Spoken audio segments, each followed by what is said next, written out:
In April 2007, the body of 42-year-old Gary Wexler was discovered in a motel room on the outskirts of Dallas, Texas.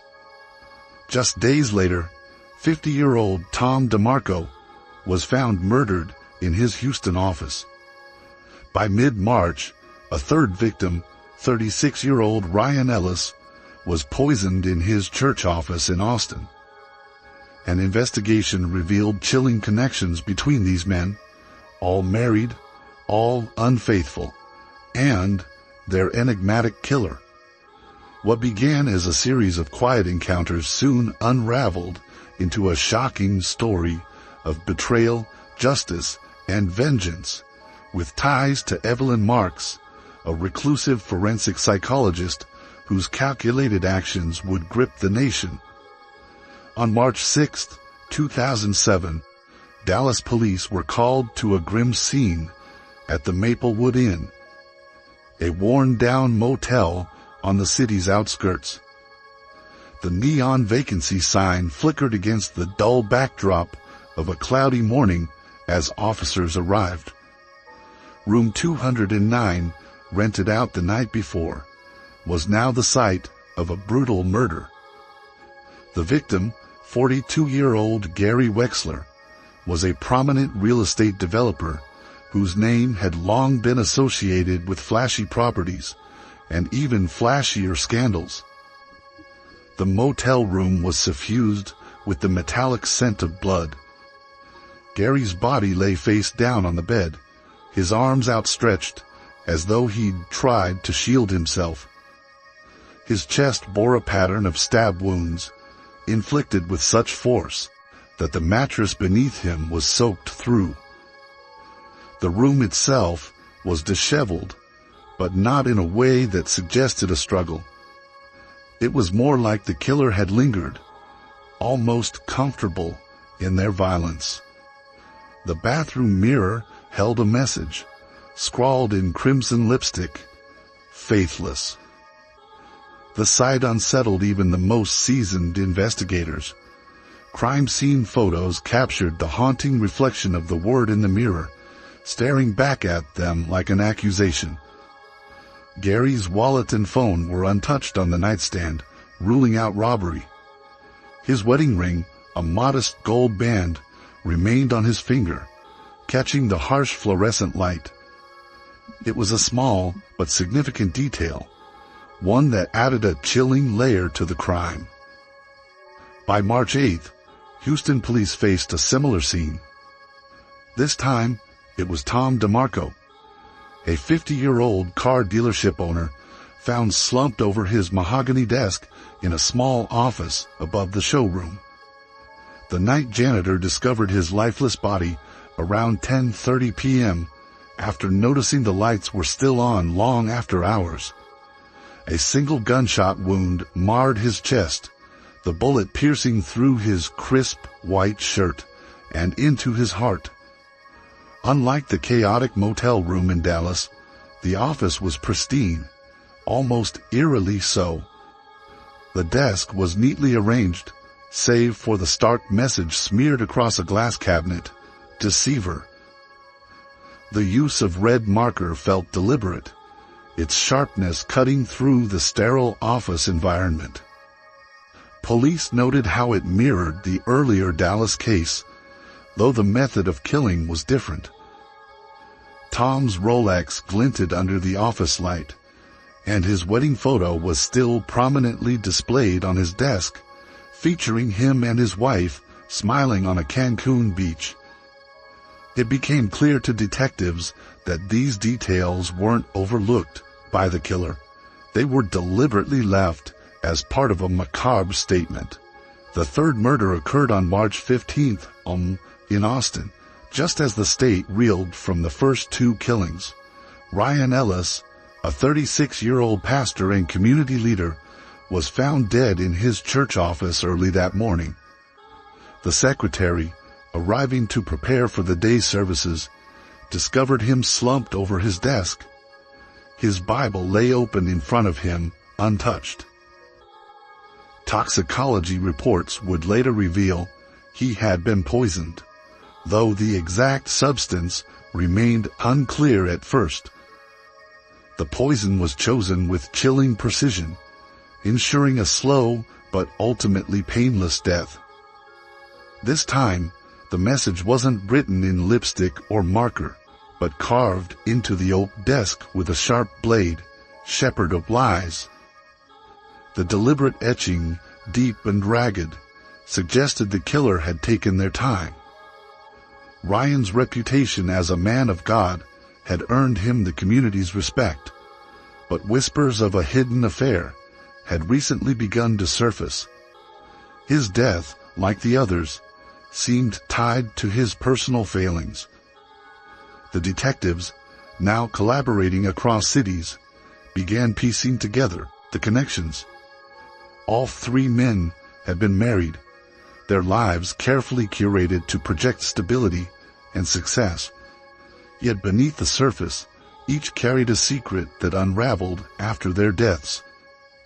Gary Wexler had been known for his affairs, often meeting women in cheap motels far from his affluent circles.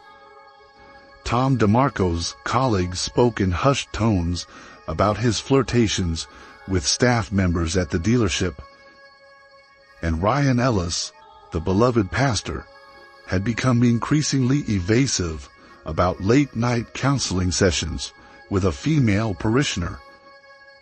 The precision of the killings disturbed law enforcement. Each crime scene revealed an almost surgical level of control. The Dallas case was frenzied in appearance, but lacked the disorder of an impulsive attack.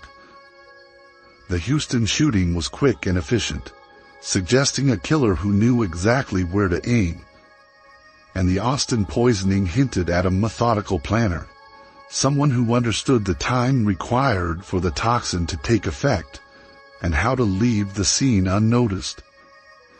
By mid-March, the press had latched onto the story, branding the unknown assailant the Lone Star Widowmaker. Speculation grew, but police remained tight-lipped. The killer's messages became the focal point of every news cycle. The word choices, faithless, deceiver, shepherd of lies, painted a picture of someone driven by moral outrage, targeting men for their betrayal. Yet, the precision and varied methods suggested more than just a moral crusade. This was someone intelligent, someone who planned meticulously and executed with chilling calm. The emotional toll on the victims' families added another layer of complexity. Gary Wexler's wife, visibly shaken at a press conference, described him as a devoted father. Tom DeMarco's teenage daughter, struggling to hold back tears, spoke of her father's passion for helping others. Ryan Ellis's congregation held candlelight vigils, praying for answers and grappling with the duality of their leaders' public and private lives. As investigators pored over the details, they couldn't ignore the symbolic nature of the murders. The killer wasn't just taking lives. They were crafting a narrative. Each scene was a stage, each message a deliberate act of storytelling. The connection to infidelity was undeniable, but the deeper motive, the identity of the person behind these brutal acts, remained a mystery that gripped not just Texas, but the entire nation. The hunt for the Lone Star Widowmaker had begun. On March 20th, 2007, the investigation into the murders of Gary Wexler, Tom DeMarco, and Ryan Ellis took a sharp turn. By this point, 3 police departments had pooled their resources, driven by the mounting public pressure to find the Lone Star Widowmaker. The task force, led by Detective Alicia Garza, was relentless, piecing together what had become the most notorious case in Texas. Detective Garza had built her reputation on methodical precision and an ability to find patterns others missed. Her resolve to solve this case ran deeper than professional duty. Her personal history had etched a permanent scar. Her own marriage had dissolved years earlier when her husband's affair with a coworker came to light. The betrayal had driven her to bury herself in her work, and this case, with its threads of infidelity, touched a nerve she couldn't ignore. By that Tuesday morning, leads were coming together. Surveillance footage from all 3 murder locations revealed a common element: a woman with striking red hair. In Dallas, she was seen checking into the Maplewood Inn just hours before Gary Wexler's death, her movements calm and deliberate. In Houston, she appeared on a grainy camera at the dealership's parking lot. In Austin, a church volunteer recalled seeing a red-haired woman leaving the premises late the night before Ryan Ellis's body was discovered. Witness accounts described her as poised and friendly, someone who could easily blend in without drawing suspicion. Yet something about her aura unsettled those who saw her. It wasn't fear exactly, more a sense that she was always observing, as though she carried secrets no one could uncover. The breakthrough came later that afternoon when forensic analysis from the Dallas crime scene yielded a match.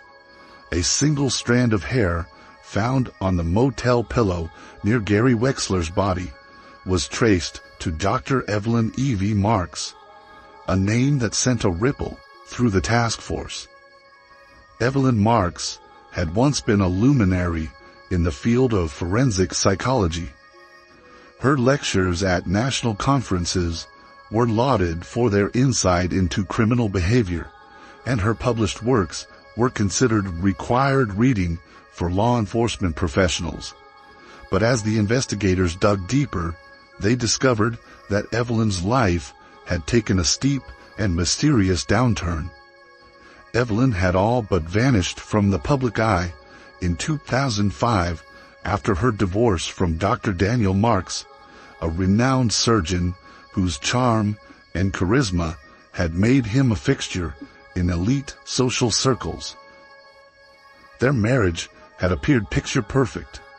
2 highly successful professionals with a sprawling estate in Houston and a reputation as the golden couple. But behind the facade was a marriage riddled with deceit. Detective Garza reviewed the records, piecing together Evelyn's unraveling. In October 2005, Evelyn's world imploded when she uncovered Daniel's ongoing affair with one of his younger colleagues, a surgical resident barely out of her 20s.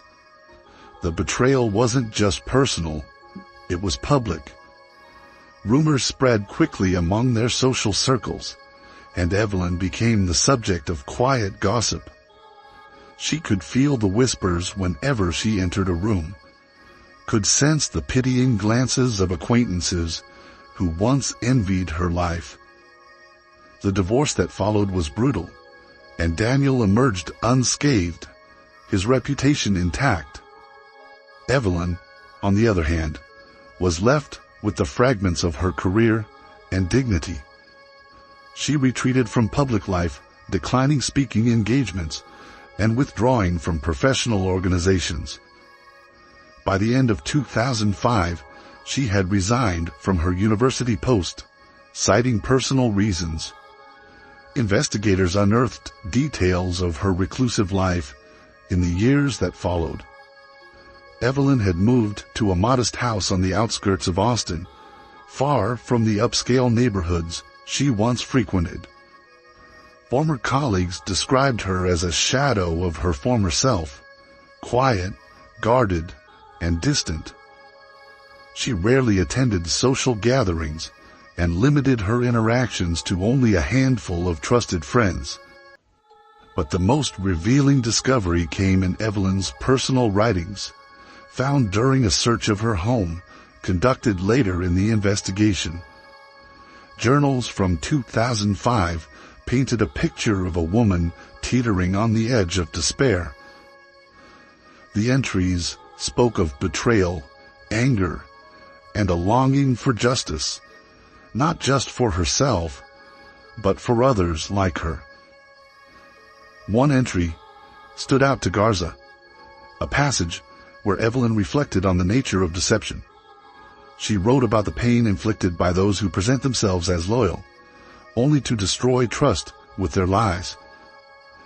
Evelyn's words weren't just the musings of a heartbroken woman. They carried the tone of someone beginning to justify actions far beyond the ordinary. The investigators began to see a connection between Evelyn's past and the murders. Each victim symbolized a betrayal Evelyn had endured in her own life.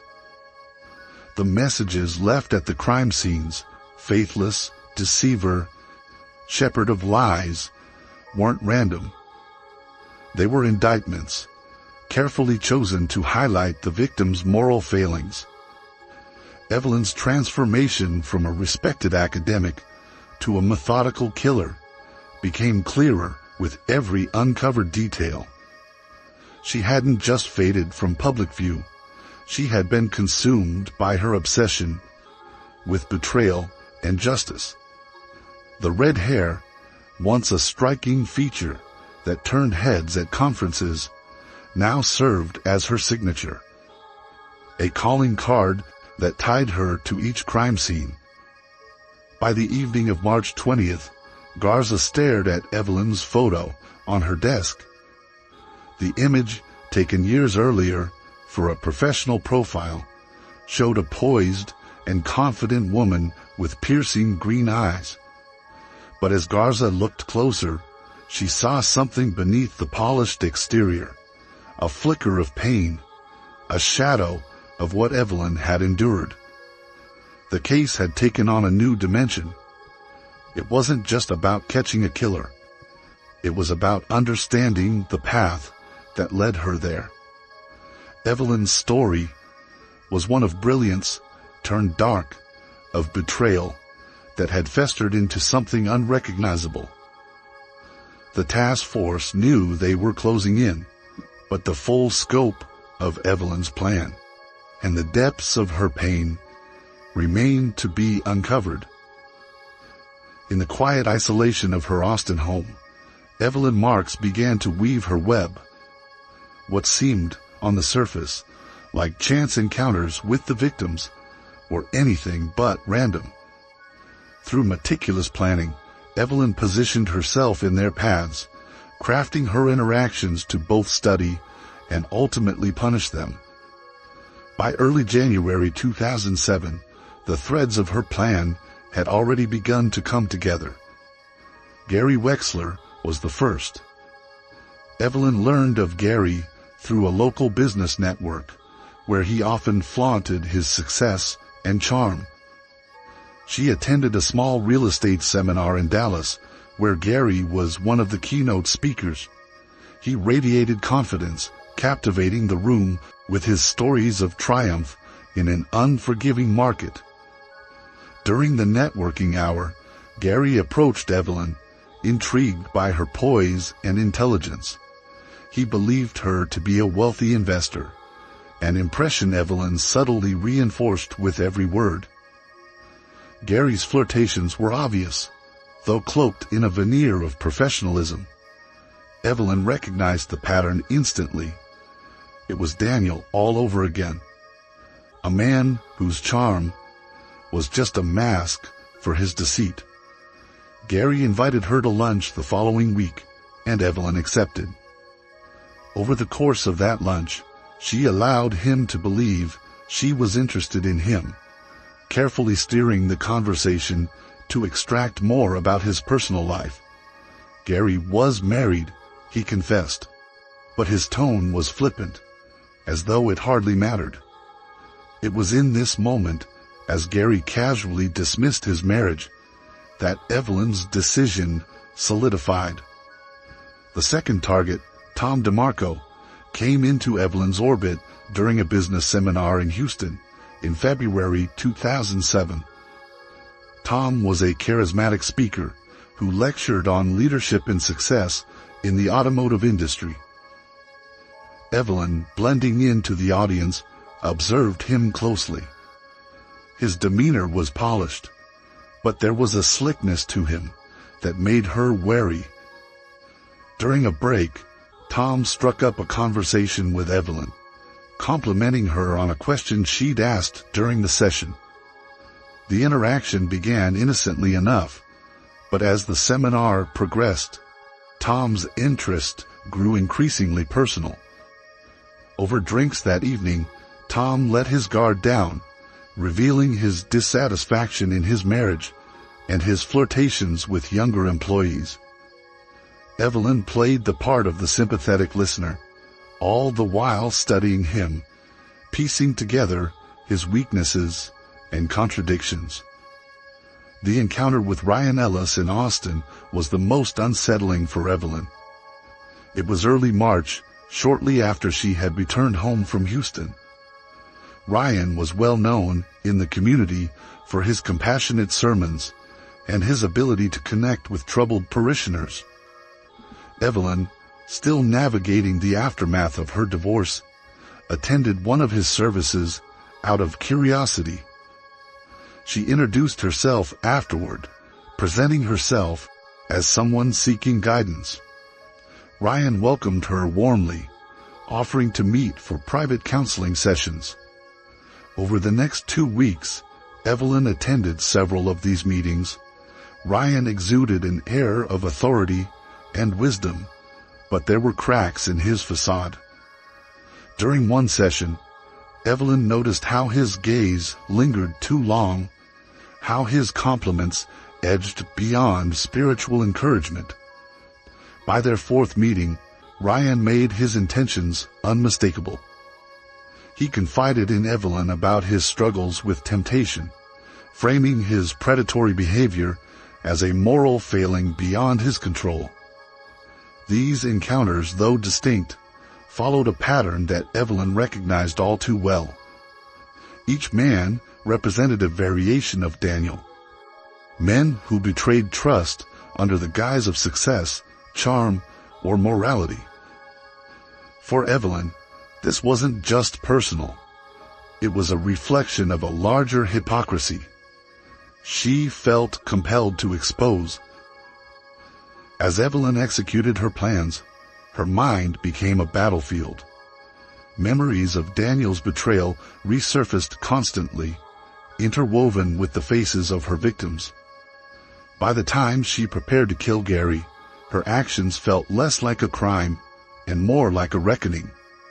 She meticulously researched each man, learning their routines, vulnerabilities, and private indiscretions. To Evelyn, they weren't just targets.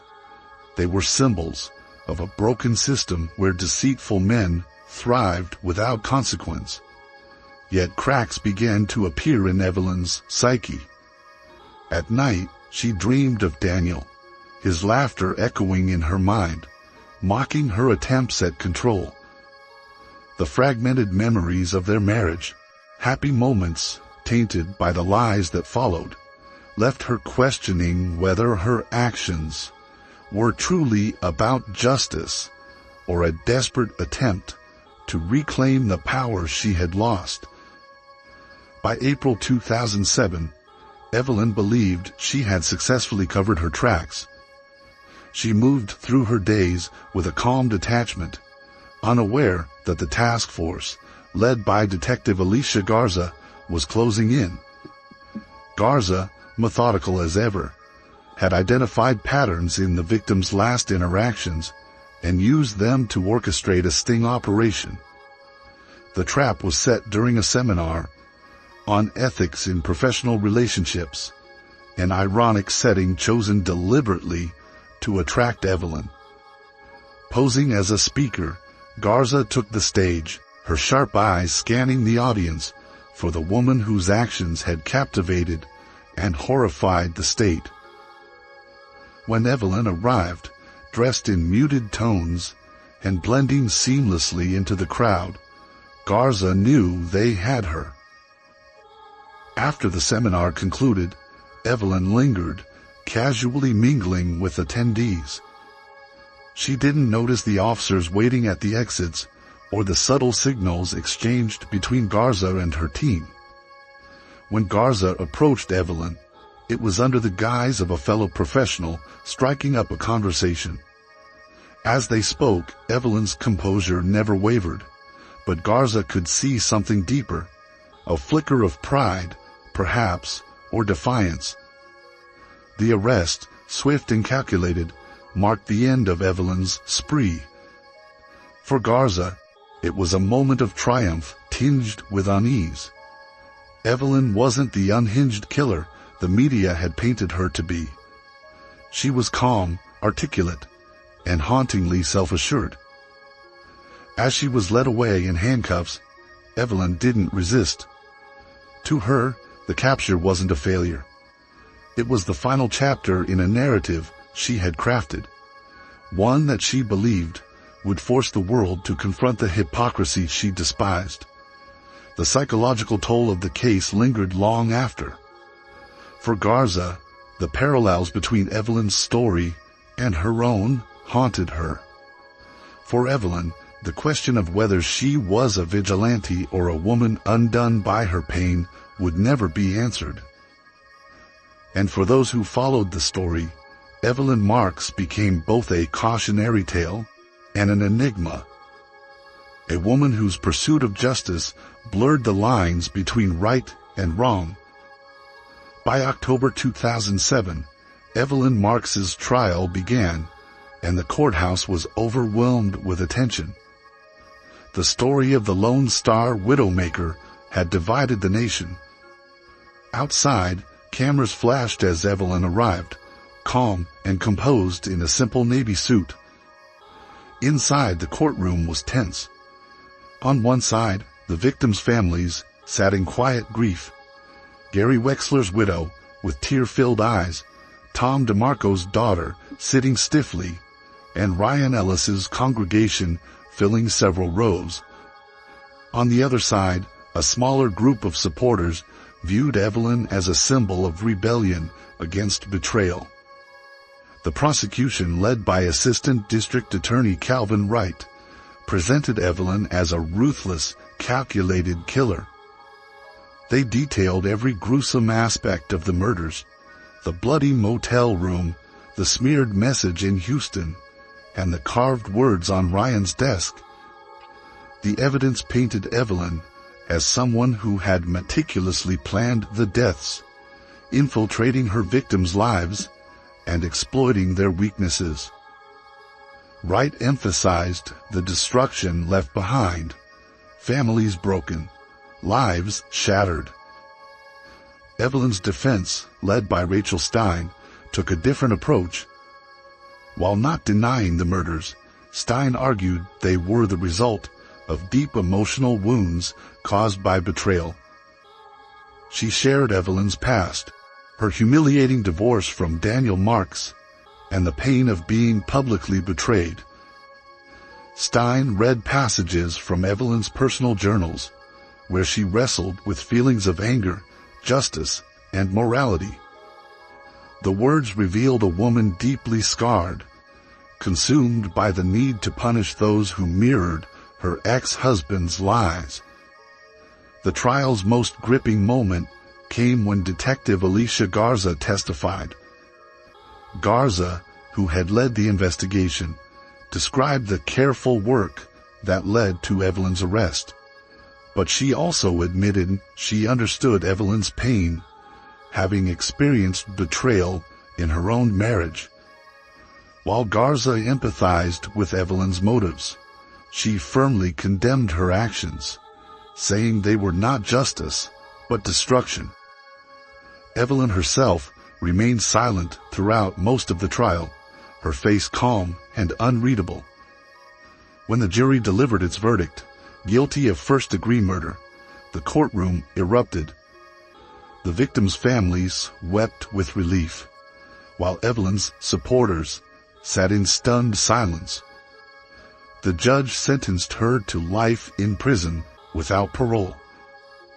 Before her sentencing, Evelyn was given the chance to speak.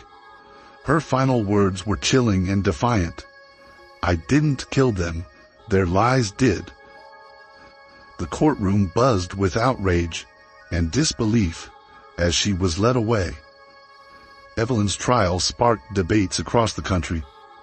To some, she was a tragic figure, a victim of betrayal, who lost herself in vengeance. To others, she was a cold-blooded murderer, who left devastation in her wake.